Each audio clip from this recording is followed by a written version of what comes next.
গুতেরেসের ছবিটা দেখেছেন, সুন্দর না? শুভ্র পাঞ্জাবি। তিনি আসলে সেদিন রোজা রেখেছেন এবং সারাদিন রোহিঙ্গা ক্যাম্পে কাটান। সন্ধ্যায় তাদের সঙ্গে ইফতার করেন। প্রধান উপদেষ্টা প্রফেসর মোহাম্মদ ইউনূসও সেখানে ছিলেন। জাতিসংঘ মহাসচিব এরই মধ্যে তার বাংলাদেশ সফর শেষ করেছেন। এই সফরের তাৎপর্য কী, অর্থ কী? যদি কেউ বলে যে এটা রোহিঙ্গা সংকট দ্রুত সমাধানে সহায়ক হবে, সেটা আসলে আমি ঠিক মনে করি না। এবং দ্রুত রোহিঙ্গা সংকটের সমাধান হবে এটা কেউ বললেও সেটা সত্য নয়। তবে এটা আমরা সবাই জানি যে রোহিঙ্গাদের খাদ্য সরবরাহ নিয়েও এক ধরনের সংকট তৈরি হয়েছে। জাতিসংঘ মহাসচিবের এই সফর সেই সংকট সমাধানের একটা পথ খুলতে পারে। আরেকটা যেটা সারা বিশ্বের আলোচনায়, রোহিঙ্গা ইস্যুটা হয়তো আবার সামনে আসবে তার এই সফরের কারণে। এবং এটা আমরা বুঝতে পারি যে জাতিসংঘ মহাসচিবের এবারে সফরের একটা প্রধান এজেন্ডা ছিল এই রোহিঙ্গা ইস্যু। কিন্তু এর বাইরেও আসলে বেশ কিছু তাৎপর্যপূর্ণ ঘটনা ঘটেছে, আমরা যেটা খেয়াল করলাম আর কি। বিশেষ করে রাজনৈতিক দলের সঙ্গে তার যে বৈঠকটা, সেটার কথা আমরা উল্লেখ করতেই হয়। জুলাই আগস্টে যে ছাত্র আন্দোলন হয়েছে, সেই ছাত্র আন্দোলনের নেতাদের সঙ্গেও তিনি বৈঠক করেছেন।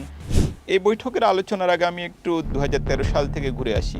তখনও বাংলাদেশের রাজপথ ছিল খুব উত্তপ্ত, পুলিশ দেদারছে গুলি করছিল, মানুষ মারা যাচ্ছিল এবং অনেক মানুষ তখনও নিহত হয়েছেন, গুমের ঘটনা ঘটেছে। সেরকম একটা প্রেক্ষাপটে বাংলাদেশ সফর করেছিলেন জাতিসংঘের সহকারী মহাসচিব অস্কার ফার্নান্দেজ তারানকো। এবং যেটা আমরা দেখেছি যে রাজনৈতিক দলগুলোর মধ্যে এক ধরনের দুতিয়ালির চেষ্টা তিনি করেছেন। আওয়ামী লীগ বিএনপির সঙ্গে বৈঠক করেছেন, অন্যান্য যারা পক্ষ তাদের সঙ্গেও বৈঠক করেছেন। তো তখন আসলে একদম ম্যাজিক কোনো ফল দেখা যায়নি, কারণ আমরা যেটা দেখেছি 2014 সালে তো একতরফা নির্বাচন হয়ে গেল। কিন্তু তখনও যেটা বিভিন্ন সূত্র আমাদেরকে নিশ্চিত করছিল যে সে সময় একটা সমঝোতা হয়েছিল যে 6 মাসের মধ্যে একটা অবাধ, সুষ্ঠু এবং নিরপেক্ষ নির্বাচন অনুষ্ঠিত হবে। এবং সাবেক সেনাপ্রধান জনাব ইকবাল করিম ভূঁইয়া এত বছর পরে তিনিও সেটা নিশ্চিত করছেন যে তখন বিশেষ করে আন্তর্জাতিক মহলের চাপে একটা সমঝোতা হয়েছিল যে 6 মাস পর নির্বাচন হবে। এবং আওয়ামী লীগ, বিএনপি এবং জামাতের মধ্যে এই সমঝোতাটা হয়েছিল। কিন্তু আমরা সেটা সবাই জানি যে আসলে সেটা পরে কার্যকর হয়নি। শেখ হাসিনা তার কথা রাখেননি এবং কথা না রেখে তিনি দীর্ঘদিন ক্ষমতায় থাকতে পেরেছেন এবং শেষ পর্যন্ত তাকে মূল্য চুকাতে হয়েছে। সেই গল্প হয়তো আলাদা, আবার আলাদাও না। রাজনীতির কোনো গল্পই আসলে আলাদা না, একটি আরেকটির সঙ্গে জড়িত।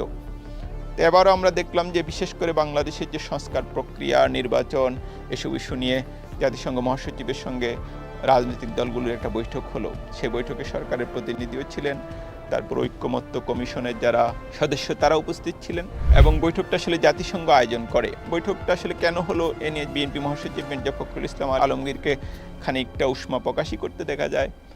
পরে অবশ্য বিএনপি স্থায়ী কমিটির একজন সদস্যের সঙ্গে আমি কথা বলি। তিনি যেটা বলেন যে জাতিসংঘ মহাসচিব আসলে সংস্কার প্রক্রিয়াটা বোঝার চেষ্টা করছেন, এটা কিভাবে হচ্ছে। আরেকটা বিষয় তিনি যেটা জোর দিয়েছেন খুব, যে সব রাজনৈতিক দলগুলো যেন একমত হয়, এক ঐক্যমতের ভিত্তিতে যেন সংস্কারটা হয়। এবং আমরা পরে যেটা দেখেছি যে জাতিসংঘ মহাসচিব যে সংবাদ সম্মেলন করেছেন, সেখানেও তিনি এই প্রশ্নে জোর দিয়েছেন। আরেকটা বিষয় তিনি যেটা বলেছেন যে বাংলাদেশের যে নির্বাচনটা হবে, তিনি আশা প্রকাশ করেন যে এটা পৃথিবীর ইতিহাসে একটা দৃষ্টান্তমূলক নির্বাচন হবে। তো এটা আসলে আমরা সবাই চাই, এটা জাতিসংঘ মহাসচিব কেন, কারণ দীর্ঘদিন এদেশে একটা অবাধ এবং সুষ্ঠু নির্বাচন হচ্ছে না, মানুষ ভোট দিতে পারছে না, অনেক তরুণ ভোট দেওয়ার সুযোগ পায় নাই, আবার অনেক মানুষ কবে ভোট দিয়েছে সেটাও তারা ভুলে গেছে।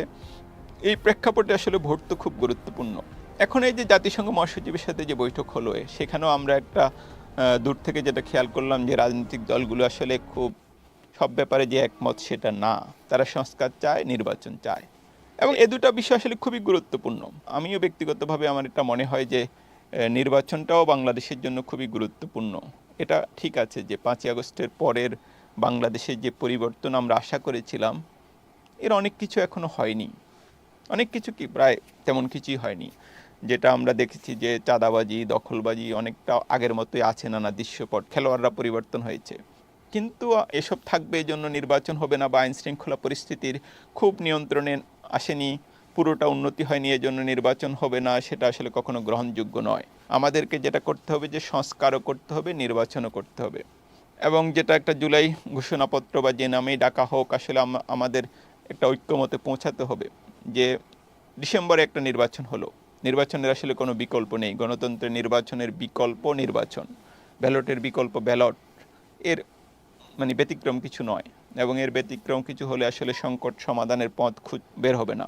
এরপর আমরা ঠিক করতে পারি যে ডিসেম্বরের মধ্যে কি কি সংস্কার আমরা করতে পারি, সে সংস্কারগুলি কার্যকর হলো। এবং যেটা অনেকে বলছেন যে অধ্যাদেশ দ্বারাও সংবিধান সংশোধন সম্ভব, এখন অধ্যাদেশ দ্বারা সংবিধান সংশোধনের ব্যাপারে যদি রাজনৈতিক দলগুলি একমত না হয়, সেক্ষেত্রে একটা ঘোষণাপত্র তারা প্রণয়ন করতে পারে এবং রুশোর সেই চুক্তির আদলে আসলে একটা সামাজিক চুক্তিও রাজনৈতিক দলগুলোর মধ্যে হতে পারে। রাজনীতিতে প্রতিদ্বন্দ্বিতা থাকবে, কিন্তু শত্রুতা থাকা তো উচিত নয়। রাজনৈতিক দলগুলি একটা সমঝোতায় পৌঁছালো যে এই সংস্কারগুলি হবে, আর ডিসেম্বরে নির্বাচন হলো, তারপরে এই সংস্কার হবে যারাই ক্ষমতা আসুক। আমি মনে করি যে জাতির সামনে যদি তারা এরকম একটা ঘোষণা দেয়, সেটা কার্যকর করার এক ধরনের বাধ্যবাধকতা তৈরি হতে পারে, যদিও 91 সালে আমাদের অভিজ্ঞতা ভালো নয়। আরেকটা যেটা জাতিসংঘ মহাসচিব বলেছেন যে সংস্কার প্রক্রিয়া জাতিসংঘ সহায়তা করতে প্রস্তুত রয়েছে, এবং সেক্ষেত্রে আসলে সবচেয়ে গুরুত্বপূর্ণ যে রাজনৈতিক দলগুলি এবং সরকার সবাইকে একমত হতে হবে যে তারা জাতিসংঘের সহায়তা নিবে কিনা। আমরা যেটা দেখেছি যে জুলাই আগস্টের বর্বরতার তদন্তে এরই মধ্যে জাতিসংঘ একটা বড় কাজ করেছে, এবং যে তথ্য প্রমাণ তারা হাজির করেছে, এবং এটা আসলে অনেক গুঞ্জন গুজবের অবসান ঘটিয়ে প্রমাণ করে দিয়েছে যে জুলাই আগস্টে এখানে আসলে কী ধরনের ঘটনা ঘটেছে এবং কারা এতে জড়িত। এবং অনেকে এটা আন্তর্জাতিক আদালতে বিচারের কথাও বলছেন, সেটাও আসলে বিবেচনায় নেওয়া যেতে পারে। এবং আমাদের সংস্কারেও আসলে যদি জাতিসংঘ ইতিবাচক সহযোগিতা করতে পারে, সেটা আসলে খুব উড়িয়ে দেওয়ার বিষয় নয়। তবে যেটা আমি বারবার বলি যে নির্বাচন নিয়ে যদি অনিশ্চয়তা তৈরি হয়, তখন রাজনৈতিক দলগুলোর সরকারের প্রতি বা ব্যবস্থার প্রতি বিশ্বাস চলে যাবে, সেক্ষেত্রে আসলে কোনো সংস্কারই হবে না। সেক্ষেত্রে নির্বাচনটা ডিসেম্বরে হবে এই ব্যাপারে একটা বা নির্বাচনের টাইম ফ্রেমটা স্পষ্ট ঘোষণা করা উচিত, এবং এর মধ্যে সংস্কারের দিকে এগোনো উচিত। আর রাজনৈতিক দলগুলি যদি মনে করে যে কোনো দল যদি মনে করে যে তারা কোনো সংস্কার না করেই ক্ষমতায় আসবে এবং সেটা উপভোগ করতে পারবে, এটা আমার কাছে মনে হয় না। সামনের দিন বাংলাদেশ যে খুব দ্রুত একটা স্থিতিশীল অবস্থায় চলে যাবে, দৃশ্যপট কিন্তু সেটা বলে না। এমনকি নির্বাচন হওয়ার পরেও আমাদের সরকারকে নানা রকম চ্যালেঞ্জের মধ্যে যেতে হবে, এটা স্পষ্ট। সেক্ষেত্রে জুলাই আগস্টের আন্দোলনের যে স্পিরিট, জুলাই আগস্টের যে বার্তা, সেটা যদি কোনো দল অস্বীকার করে, আমার মনে হয় তাদেরকে সে ব্যাপারে মূল্য চুকাতে হবে। জাতিসংঘের এই যে সংস্কার, জাতিসংঘ এসব নিয়ে যখন আলোচনা চলছে, তখন একটা পুরনো ইস্যু আবার নতুন করে সামনে এসেছে, যেটা আসলে বাংলাদেশের জন্য খুব গুরুত্বপূর্ণ আবার খুবই দুর্ভাগ্যজনক, যে শাপলা বনাম শাহবাগ। এই যে শাহবাগ এবং শাপলা আসলে পুরো বাংলাদেশকে বিভক্ত করে ফেলেছিল, এবং বিভক্ত বাংলাদেশ এক ধরনের অন্যায় হত্যার বৈধতা দিয়েছিল। তো সেই পুরনো বিতর্ক আবার ফিরে এসেছে। তথ্য উপদেষ্টা মাহফুজ আলম এ ব্যাপারে তার একটা অবস্থান স্পষ্ট করেছেন, সেটা নিয়েও নানা রকম বিতর্ক চলছে। তবে সেই মূল বক্তব্যের সঙ্গে আমি একমত পোষণ করি, আসলে আমাদের সেই বিভক্তিটা শেষ করতে হবে। কারণ এই যে শাহবাগ এবং শাপলার এই বিভক্তি, এটা আখেরে কারোর জন্যই কোনো লাভ হয় না। একটা জাতিতে নানা রকম মানুষ থাকবে, নানা রকম বিশ্বাসের লোক থাকবে, কিন্তু হ্যাঁ, এটা নিশ্চিত করতে হবে কেউ যেন কখনো আমার ধর্মবিশ্বাসে আঘাত না করে, কেউ যেন একে অন্যের বিরুদ্ধে ঘৃণা না ছড়ায়, কেউ যেন একে অন্যকে হত্যা না করে। বিচার করার একমাত্র এখতিয়ার হচ্ছে রাষ্ট্রের, সে বিষয়টা আমাদেরকে মনে রাখতে হবে। এবং শাহবাগে আমরা যেটা দেখেছি যে কিভাবে আইনকে আইনের গতিতে চলতে দেওয়া হয়নি, এবং সেখানে নানা রকম দুর্ভাগ্যজনক ঘটনাও ঘটেছে, এবং এটার অনেকটা কাউন্টার হিসেবে আমরা শাপলা দেখি। কিন্তু শাহবাগ এবং শাপলাকে আসলে কখনো মেলানো ঠিক হবে না এক অর্থে, কারণ শাহবাগ ছিল অনেকটা স্টেট স্পন্সর্ড একটা আয়োজন, রাষ্ট্র সেখানে কোনো বাধা দেয়নি, বরং সহযোগিতা করেছে সব ক্ষেত্রে। কিন্তু অন্যদিকে শাপলায় মর্মান্তিক ঘটনা ঘটেছে। আমার ঠিক মনে আছে এখনও যে ওই ঘটনার পরে 1 বা 2 দিন পরে আমি আমার গ্রামের বাড়ি গিয়েছিলাম। তো সেখানে ঢাকা থেকে প্রায় 135 কিলোমিটার দূরের একটা গ্রাম। তো সেখানে গ্রামের একটা চায়ের দোকান, চায়ের দোকানও অনেকটা বিচ্ছিন্ন দ্বীপের মতো একটা চায়ের দোকান আসলে, আমাদের ছোট একটা গ্রাম আর কি। তো ওই পাশে আর দোকান নেই। তো ওই চা দোকানে আমরা সন্ধ্যা আলাপ করছিলাম। গ্রামের মানুষ, এদের মধ্যে অনেকে হয়তো কোনো রকম ওইভাবে খোঁজ খবরও রাখে না, কিন্তু প্রায় সবাই দেখলাম যে শাপলায় আসলে কি হয়েছে তারা সেটা জানতে চায়। এবং আসলে এটা আমাদেরও সাংবাদিকতার একটা ব্যর্থতা যে আমরা পরিপূর্ণভাবে ওই ঘটনাটা জাতির সামনে হাজির করতে পারিনি। আমি গ্রাম থেকে এসে মানবজমিনে একটা কলাম লিখেছিলাম যে অপারেশন শাপলার প্রশ্ন জাপুর দোকানেও। তো যেটা হলো মূল প্রশ্ন, যে ওই দিন তো অন্তত সারাদিনে 50-এর বেশি মানুষ নিহত হয়েছেন, যেটা অনেকটা প্রমাণিত। তো এই যে মানুষ নিহত হলো এবং মানুষ জীবন দিল, সেই শাপলার সঙ্গে শাহবাগের আসলে ওইভাবে তুলনাও হয় না। কিন্তু এটা সত্য যে এই শাপলা শাহবাগ বাংলাদেশকে বিভক্ত করে ফেলেছিল, এবং যাকে তাকে এখন আসলে শাহবাগই তকমা দিয়ে এক ধরনের নির্যাতনের মুখে ঠেলে দেওয়া বা বিভক্তির মুখে ঠেলে দেওয়া, এটাও আমাদের জাতির জীবনে যে সংকট তার কোনো সমাধান করবে না। আমরা যেটা দেখেছি যে 5ই আগস্টের পরে পুরো বাংলাদেশ গুটি কয়েক আওয়ামী লীগের নেতাকর্মী ব্যতীত পুরো বাংলাদেশ একসাথে মিশে গিয়েছিল। কওমি মাদ্রাসার ছাত্র, বেসরকারি বিশ্ববিদ্যালয়ের ছাত্র, পুরো পরিপূর্ণ ধার্মিক, কিছুটা কম ধর্মবিশ্বাসী, নানা মানুষ ওই আন্দোলনে সামিল হয়েছিল। এবং যেটা আসলে এটা মূল দাবি ছিল যে মধ্যপন্থার বাংলাদেশের দিকে আমরা যাব, যেখানে আসলে বিভক্তিটা যত দূর পারা যায় আমরা কমিয়ে আনবো, মানুষের মধ্যে মানুষের শত্রুতা রাখবো না।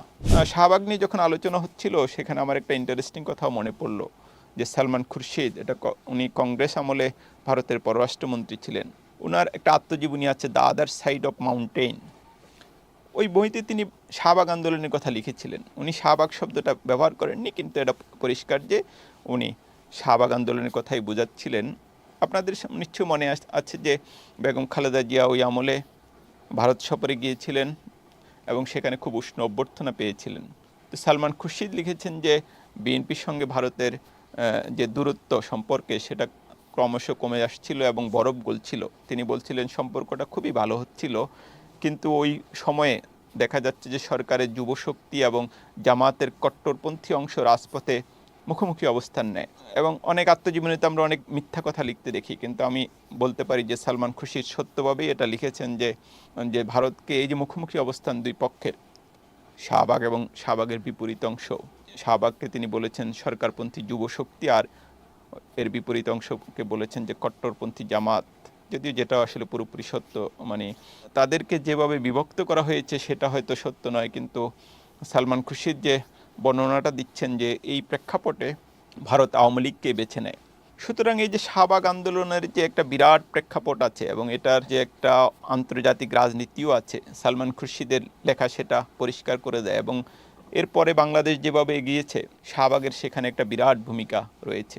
এবং আমরা দেখেছি যে বাংলাদেশের সমাজটা ক্রমশ বিভক্ত হয়েছে, মুক্তিযুদ্ধের চেতনা নানা নামে নানা অভিধায়। কিন্তু দিনের শেষে এখন তো আমাদের 5ই আগস্টের পরে আমরা তো বলছি এটা একটা নতুন বাংলাদেশ। তাহলে সেই বাংলাদেশে আমাদের আসলে ঐক্যের পথে হাঁটতে হবে।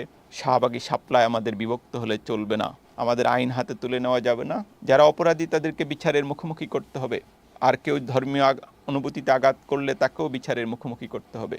কিন্তু ওই বিভক্তির রেখাটা আমাদেরকে কমিয়ে আনতে হবে, কারণ যত আমরা বিভক্তিতে বাস করব ততই সেটা আমাদের শত্রুদের জন্য সুবিধা হবে এবং শত্রুরা লাভবান হবে।